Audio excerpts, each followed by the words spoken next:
The restaurant fell completely silent the instant the crystal water glass shattered across the polished marble floor. Every guest turned toward the elegant dining room where a billionaire CEO, dressed in an expensive tailored suit, stood pointing at a trembling waitress with a look of absolute contempt.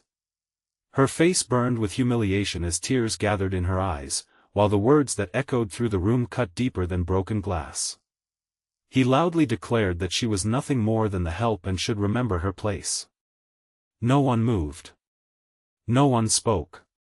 Until one quiet single father slowly rose from his table and calmly walked between them, changing the lives of everyone who witnessed that unforgettable afternoon. If you believe kindness is stronger than pride, forgiveness is more powerful than revenge, and every person deserves a second chance, please take a moment to like this video, leave a comment, share it with someone who needs hope today, and subscribe to our channel so our community can continue sharing stories that inspire compassion and courage. The restaurant overlooked a peaceful river lined with green trees swaying gently beneath a bright afternoon sky. It was known as one of the finest places in the city, where politicians, celebrities, executives, and wealthy entrepreneurs gathered for business lunches. Every table was covered with white linen, fresh flowers, and sparkling glassware. It was a place where appearances mattered almost as much as success, and every employee worked tirelessly to maintain perfection. Among them was a young waitress named Clara Weston. She had been working double shifts for nearly a year, trying to keep her small apartment while caring for her elderly grandmother, who had recently suffered a serious stroke. Every dollar Clara earned paid for medication, physical therapy, groceries, and rent. Sleep had become a luxury she rarely enjoyed, yet she greeted every customer with the same sincere smile because she believed that kindness was one thing poverty could never steal. Many regular customers noticed her warmth. She remembered birthdays, favorite meals, and even asked about people's families. Children loved her cheerful personality, older guests appreciated her patience, and new visitors often requested her section after only one visit. Her co-workers admired her quiet strength, though few knew how difficult her life had become outside the restaurant. That afternoon the dining room buzzed with important meetings and celebrations. One reservation belonged to Everett Caldwell, a billionaire technology CEO famous for building an enormous business empire. Newspapers praised his intelligence while quietly acknowledging his impossible standards and explosive temper. Employees feared disappointing him because stories of public humiliation often followed his visits. Only a few tables away sat a modestly dressed single father named Graham Mercer with his 8-year-old daughter, Hazel. Graham repaired heating systems for a living. After losing his wife to illness 4 years earlier, every decision in his life centered around giving Hazel a stable, loving childhood despite limited income. They rarely ate at expensive restaurants, but today marked Hazel's acceptance into a prestigious science program, and Graham had spent months saving enough money to celebrate somewhere special. Hazel watched everything with bright, curious eyes. She had inherited her mother's gentle heart and often noticed small acts of kindness adults overlooked. Before their meal arrived, Clara had quietly brought Hazel a complimentary slice of homemade bread because she noticed the little girl admiring it from another table. She expected nothing in return except seeing Hazel smile. When Everett's lunch arrived, a server accidentally placed the wrong sparkling water beside his meal. Clara immediately noticed the mistake and hurried over to replace it before he even tasted it. As she reached across the table, another guest unexpectedly brushed past behind her chair.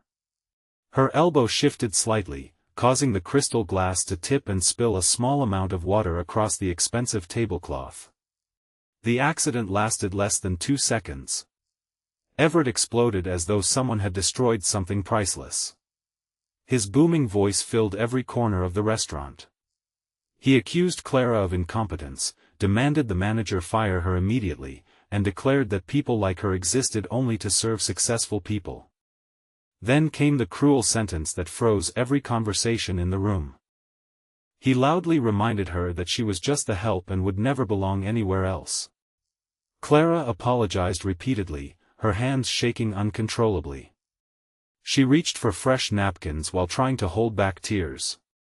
The manager hurried over, terrified of losing one of the restaurant's wealthiest customers, and immediately began apologizing to Everett instead of comforting the frightened employee. Most guests lowered their eyes. Some pretended not to notice. Others simply remained silent. Then Graham slowly stood.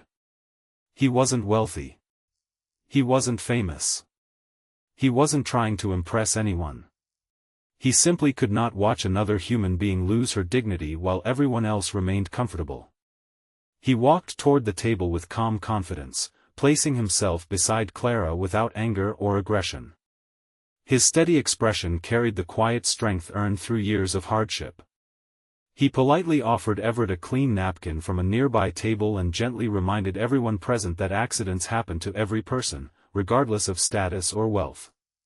He explained that respect should never depend on someone's paycheck or job title. A person's character, he said, was revealed by how they treated those who could offer them nothing in return. The dining room became even quieter. Everett stared at Graham with disbelief. He could not understand why an ordinary working father would risk involving himself in someone else's embarrassment. Instead of raising his voice, Graham remained respectful. He spoke about his late wife, who had worked as a waitress during college. He remembered watching customers leave enormous tips after simple kindness while others left behind humiliation that lingered far longer than unpaid bills. He had learned from her that uniforms never measured a person's worth. Hazel quietly walked beside her father and gently handed Clara a folded napkin with a tiny handwritten drawing of a smiling sun. Earlier that morning she had drawn it simply because it made her happy. The drawing contained only a few words. "Keep smiling. The world needs your kindness." Clara finally broke into tears, not because she felt weak but because someone had chosen compassion over convenience. Several nearby guests began applauding softly. Then more joined. The applause spread across the restaurant until nearly everyone was standing. Not for Graham. Not against Everett. But for basic human dignity. Everett suddenly realized he stood alone. For perhaps the first time in years, no amount of money could purchase agreement.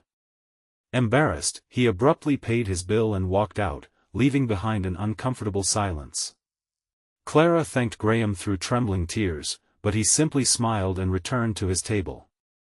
He wanted nothing except for Hazel to understand that courage often looked ordinary. The restaurant manager approached Graham later and quietly admitted he had been ashamed of his own reaction. Fear of losing business had caused him to forget his responsibility toward his employees.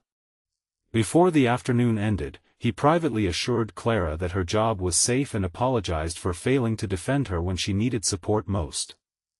The story might have ended there. But life often writes its greatest chapters after people believe the moment has passed. 3 weeks later, Graham's aging work van suffered catastrophic engine failure. Without transportation he could not reach customers, and without customers there would be no income. Bills accumulated rapidly. He considered selling the small house where he and Hazel had built countless memories because he saw no other solution. Meanwhile, Clara continued working while helping care for her grandmother, though she never forgot the stranger who had stepped forward when everyone else remained seated. One afternoon she noticed an article in a business magazine lying on a restaurant table. The cover featured Everett Caldwell. The headline surprised her. It described a billionaire CEO launching a company-wide initiative focused on workplace dignity, leadership accountability, and employee respect. Curious, Clara read every word. According to the article, Everett had privately admitted that one public incident had forced him to confront the kind of man success had turned him into. He confessed that endless praise had convinced him he was always right until a stranger with almost nothing reminded him what true leadership looked like. The article also revealed something few people knew. Everett had grown up in poverty. His own mother had worked as a waitress for 22 years before she died. Reading those words, Clara realized success had not erased his past. Somewhere along the journey, it had buried it beneath pride. Later that same week, Graham received an unexpected invitation asking him to visit Everett's corporate headquarters during business hours. Confused but curious, he accepted. When he arrived, Everett greeted him personally. There were no photographers. No reporters. No publicity. Only honesty. Everett admitted he had replayed that afternoon in his mind countless times. The applause from strangers had mattered far less than the disappointed expression on Hazel's face. Seeing a child recognize his failure had broken through years of arrogance that no board meeting or financial report ever could. He apologized sincerely. Not because his reputation required it. Because his conscience finally did. He also revealed he had quietly contacted the restaurant manager afterward and learned about Graham's family, his late wife, and his failing work van. Everett offered Graham something unexpected. Not a gift. Not charity. A partnership. His growing company needed experienced maintenance supervisors for dozens of regional facilities. The position offered stable income, health insurance, flexible hours for Hazel, and opportunities to train younger technicians. Graham hesitated. He had always believed opportunities should be earned. Everett assured him they were. The job was being offered because integrity was harder to find than technical skill. Graham accepted. Months passed. Clara's grandmother gradually regained enough strength to walk short distances with assistance. The restaurant promoted Clara to customer relations manager after countless guests praised her professionalism and compassion. Graham flourished in his new position, mentoring employees with patience and humility. Rather than demanding perfection, he encouraged learning from mistakes. His team became known for unusually high morale because every worker felt respected. Everett transformed his leadership style. Executives were evaluated not only by profits but also by how they treated assistants, cleaners, receptionists, drivers, and interns. Employee turnover dropped dramatically as trust replaced fear. One bright afternoon nearly a year after the unforgettable restaurant incident, Everett organized a community appreciation luncheon for workers whose jobs often went unnoticed. Janitors, waitresses, delivery drivers, custodians, maintenance technicians, caregivers, and kitchen staff filled the hall alongside executives and business owners. No reserved seating separated wealth from ordinary work. Everyone shared the same tables. Everyone received the same meal. Everyone was welcomed with equal respect. During the event, Everett publicly thanked Clara for showing grace when he least deserved it. He thanked Graham for having the courage to speak when silence would have been easier. Most importantly, he thanked Hazel for reminding a grown man that greatness begins with kindness. As applause echoed through the hall, Clara looked around and realized one painful afternoon had created hundreds of better tomorrows for people who would never know the entire story. The broken glass had long been swept away. The humiliation had healed. But the compassion that followed continued spreading from one life to another. Before this story comes to its close, leave a meaningful comment sharing one lesson you believe every person should remember about kindness, respect, or forgiveness. Your words may encourage someone who truly needs hope today. Graham watched Hazel laugh with Clara and her recovering grandmother beneath the warm afternoon sunshine outside the community center. Everett stood nearby speaking respectfully with restaurant servers, thanking each one individually before they left. No cameras recorded the moment. No headlines celebrated it. Yet it was perhaps the greatest success any of them had ever achieved. Wealth had built buildings, but humility had rebuilt hearts. The greatest victories were never measured by bank accounts, awards, or titles. They were measured by the moments when ordinary people chose compassion over pride, courage over silence, and forgiveness over bitterness. If this story touched your heart, please like this video, leave a meaningful comment, share it with someone who needs hope today, and subscribe to our channel so you never miss another emotional journey. And always remember that no act of kindness is ever too small, because sometimes a single brave voice is all it takes to remind the world that every person deserves dignity, respect, and a second chance.